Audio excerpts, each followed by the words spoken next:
Natureza demoníaca. Questão 1. O que é um demônio? Um demônio é um ser espiritual de natureza angélica condenada eternamente. Não tem corpo, não há em seu ser nenhum tipo de matéria sutil, nem nada semelhante à matéria, pois se trata de uma existência de caráter inteiramente espiritual. Espíritos, em latim significa sopro, hálito. Uma vez que não tem corpo, os demônios não sentem a menor inclinação para nenhum pecado que se cometa com o corpo. Portanto, a gula ou a luxúria são impraticáveis para eles. Podem tentar os homens a pecar nestes campos, porém, só compreendem esses pecados de modo meramente intelectual, uma vez que não possuem sentidos corporais. Os pecados dos demônios, portanto, são exclusivamente espiritual. Eles não nasceram maus, porém, depois de criados, foram submetidos a uma prova antes que lhe fosse oferecida a visão da essência da divindade, pois viam a Deus, mas não viam sua essência.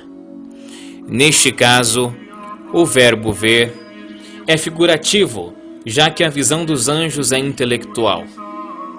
Como, para muitos, será difícil compreender o fato de que puderam ver, conhecer a Deus, porém não ver, conhecer sua essência, poderíamos exemplificar que eles viam a Deus como uma luz, que o ouviam como uma voz majestosa e santa, mas seu rosto permaneciam sem se revelar.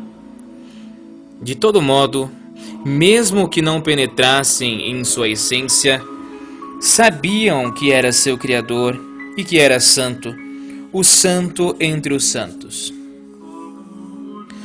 Antes que penetrassem na visão beatífica dessa essência divina, Deus os pôs à prova.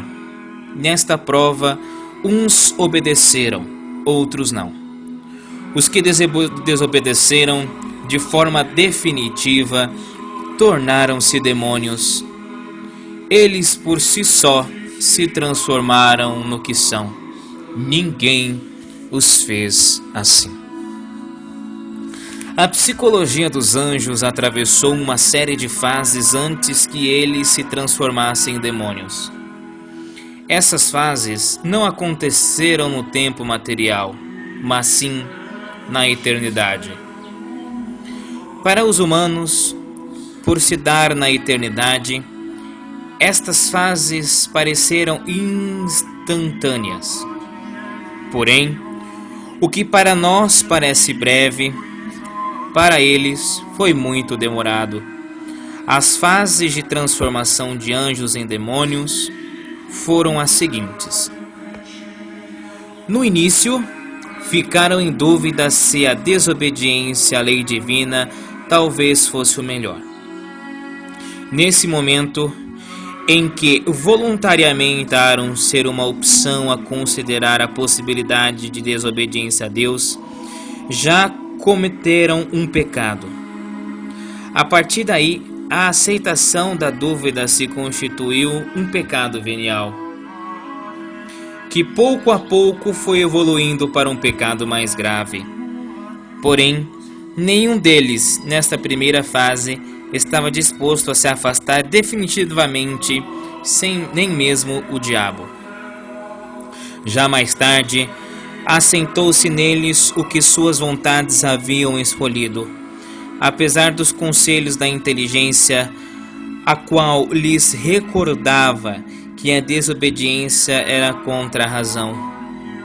Suas vontades foram se afastando de Deus e, consequentemente, suas inteligências foram aceitando como verdadeiro o mal que haviam escolhido. consolidando-se no erro. A vontade de desobedecer foi se afirmando, fazendo-se cada vez mais profunda. Assim, suas inteligências passaram a buscar cada vez mais razões para que tudo se tornasse cada vez mais justificável. Finalmente, esse processo os levou ao pecado mortal, que se deu em um momento concreto, por meio de um ato da vontade. Cada anjo, em determinado momento, não quis só desobedecer, mas, inclusive, optou por ter uma existência à margem da lei divina. Não era um esfriamento com relevação ao amor de Deus, uma simples desobediência a algo que lhes fosse difícil de aceitar, mas, na vontade de muitos deles, encontrava-se a ideia de um destino separado à Santíssima Trindade, um destino autônomo. Os que perseveraram neste pensamento e nessa decisão começaram um processo de justificação dessa escolha. Passaram a se autoconvencer de que Deus não era Deus. Ele era apenas mais um espírito. Até poderia ser um criador, porém, nele havia erros e falhas. Começaram a acalentar a ideia que havia surgido em seus pensamentos, a de uma existência separada de Deus e de suas normas. A existência separada de Deus aparecia como uma existência mais livre. As normas de Deus, a obediência a Ele e a sua vontade, apareciam progressivamente como uma opressão. Deus passava a ser visto como um tirano, no qual deveriam se libertar.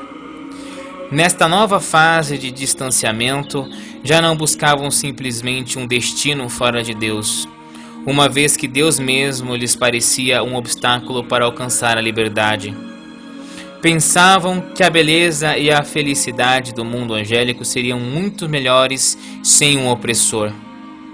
Por que haveria um espírito que se elevasse sobre os demais espíritos? Por que sua vontade devia se impor sobre a dos outros espíritos? Por que uma vontade deve se impor sobre outras vontades? Devem ter pensado: não somos crianças, não somos escravos. Deus já não era um elemento que tinha deixado para trás, mas que começava a se converter para eles em um mal. E assim começaram a odiá-lo. O chamado de Deus para que estes anjos voltassem era visto como uma intromissão inaceitável. Nesta fase, o ódio cresceu mais em alguns espíritos e menos em outros. Pode surpreender que um anjo chegue a odiar a Deus, porém, deve-se compreender que Deus já não era visto por eles como um bem, mas como um obstáculo, uma opressão. Ele representava as cadeias dos mandamentos, a falta de liberdade. Já não era visto como pai, mas como fonte de ordens e mandamentos. O ódio nasceu com a energia de suas vontades, resistindo continuamente aos chamados de Deus que, como um pai, os buscava. O ódio nasceu como reação lógica de uma vontade que tem de firmar-se na decisão de abandonar a casa paterna, para dizer em termos que sejam inteligíveis para nós. É como alguém que deseja sair de casa, no início quer apenas partir, mas se o pai o chama mais de uma vez, o filho acaba dizendo que o deixe em paz. Deus o chamava, pois sabia que, quanto mais tempo suas vontades ficassem afastadas dele, mais se afirmariam nesses afastamentos.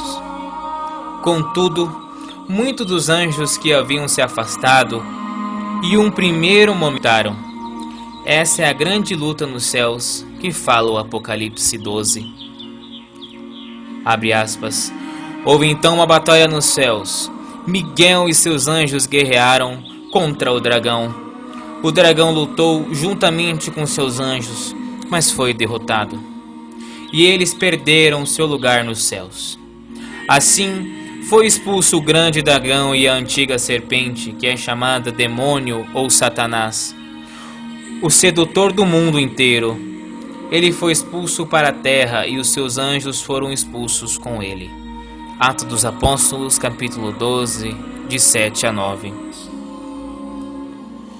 Como os anjos podem lutar entre si? Se não tem corpo, quais armas entre eles foram usadas? O anjo é espírito. O único combate que se pode travar entre eles é o combate intelectual. As únicas armas que podem usar são os instrumentos intelectuais. Deus enviava a graça a cada anjo para que voltasse à fidelidade e se mantivesse nela.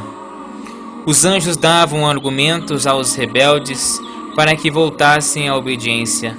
No entanto, os anjos rebeldes mostravam suas razões para fundamentar sua postura e introduzir a rebelião entre os anjos fiéis. Nessa conversação, entre milhares e milhares de anjos, houve baixas de todos os lados. Anjos rebeldes regressaram à obediência, anjos fiéis foram convencidos com a sedução dos argumentos malignos. A transformação em demônios foi progressiva. Com o passar do tempo, a eternidade é um tipo de tempo. Uns odiaram mais a Deus, outros menos. Uns se fizeram mais soberbos, outros nem tanto. Cada anjo rebelde foi se deformando mais e mais em pecados específicos, assim como, ao contrário, os anjos fiéis foram se santificando progressivamente. Uns se santificaram mais de uma virtude, outros em outra. Cada anjo se fixou em um aspecto ou outro da atividade, amou com uma medida de amor. Por isso, entre os anjos fiéis surgiram muitas distinções, segundo a intensidade das virtudes que praticaram. Cada anjo tinha sua própria natureza dada por Deus. Porém, cada um se santificou numa medida própria segundo a graça de Deus e a correspondência de sua vontade. Exatamente o contrário ocorreu no caso dos demônios. Cada um recebeu de Deus uma natureza, se deformou segundo seus próprios caminhos extraviados. Por isso, a batalha acabou quando cada um deles permaneceu enquadrado em sua postura de forma irreversível. Chegou um momento em que havia só mudanças acidentais em cada ser espiritual. Cada demônio se manteve firme em sua imprudência, em seus ciúmes, em seu ódio, em sua inveja, soberba e em seu egoísmo.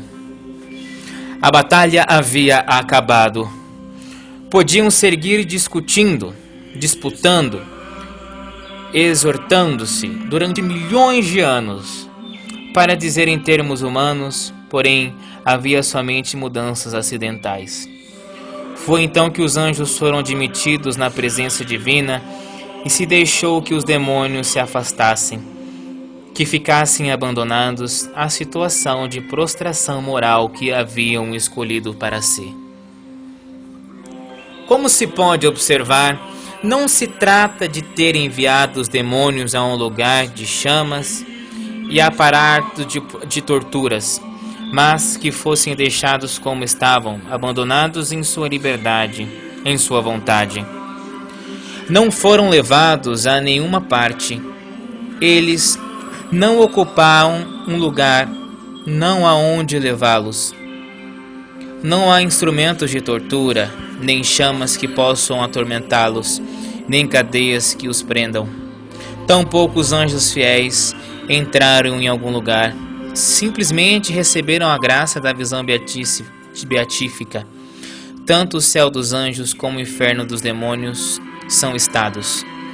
Cada anjo tem em seu interior seu próprio céu, esteja onde estiver. Cada demônio, esteja onde estiver, leva em seu espírito seu próprio inferno.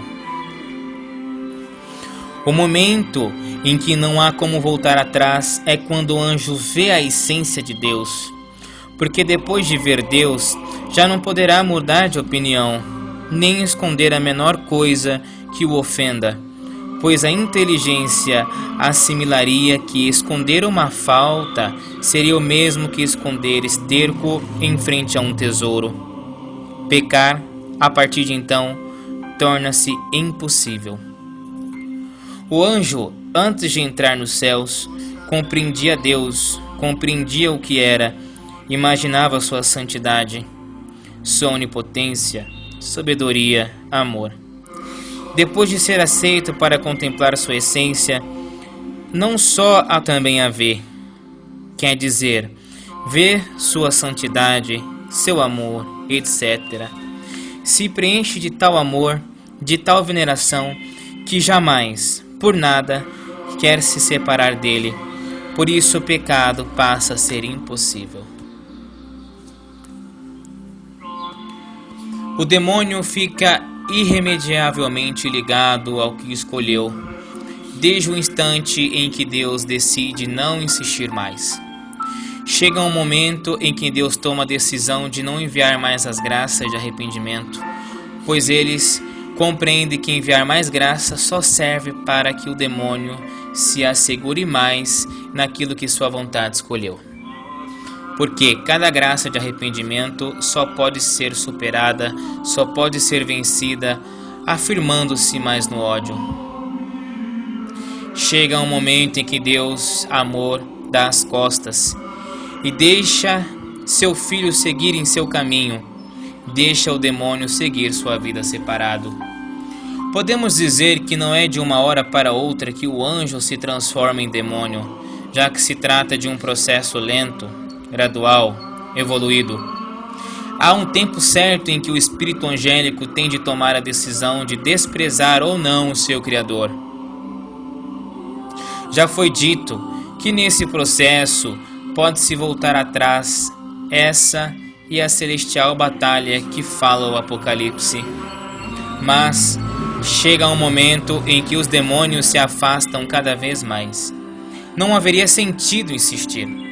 O Criador respeita a liberdade de cada um.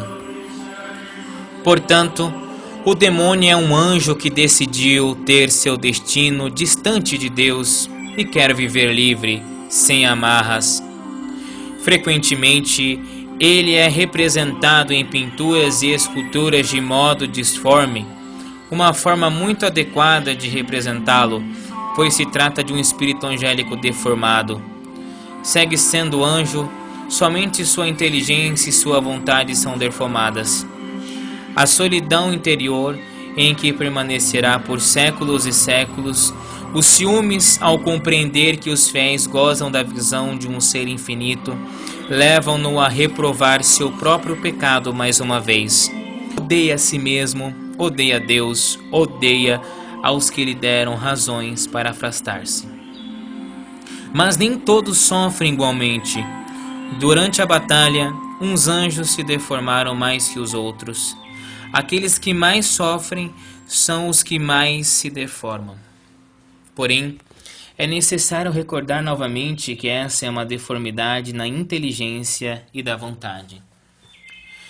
A inteligência está formada, obscurecida pelas mesmas razões que justificou seu caminho, sua liberdade. A vontade impôs à inteligência sua decisão, e a inteligência se viu impelida a justificar tal decisão. A inteligência funcionou como um mecanismo de justificação, de argumentação daquilo que a vontade a estimulava a aceitar. Como se vê, o processo tem uma extraordinária semelhança com o processo de avitamento dos homens. Não esqueçamos que nós, humanos, somos um espírito em um corpo. Se nos omitimos diante dos pecados relativos ao corpo, sofreremos o mesmo processo interno que leva uma pessoa boa a acabar na máfia, ou a tornar-se um soldado num campo de concentração ou um terrorista. Em princípio, o conceito de pecado, de tentação, de evolução da própria iniquidade é igual tanto no espírito angélico como no espírito do homem. Os pecados humanos são sempre pecados do espírito, ainda que os cometam com o corpo, já que este é tão somente um instrumento daquilo que o espírito decide com o seu livre-arbítrio. Assim, como o menino atravessa um período da infância, o anjo que acaba de ser criado não tem experiência. O ser humano tem tentações com outras pessoas, e os anjos também as têm. O homem pode pecar por ideias tais como a pátria, a honra da família, o bem-estar de um filho. O espírito angélico também tem por trás de si grandes causas que, mesmo sendo distintas das humanas, presumem uma complexa correlação angélica de todo este mundo humano que conhecemos. Nós, humanos, somos também espírito, apesar de possuirmos um corpo. Só temos de olhar nosso interior para compreender como se pode cair no pecado, como se pode degradar-se. Sendo assim, os pecados dos anjos começam a nos parecer mais próximos e já não são tão incompreensíveis.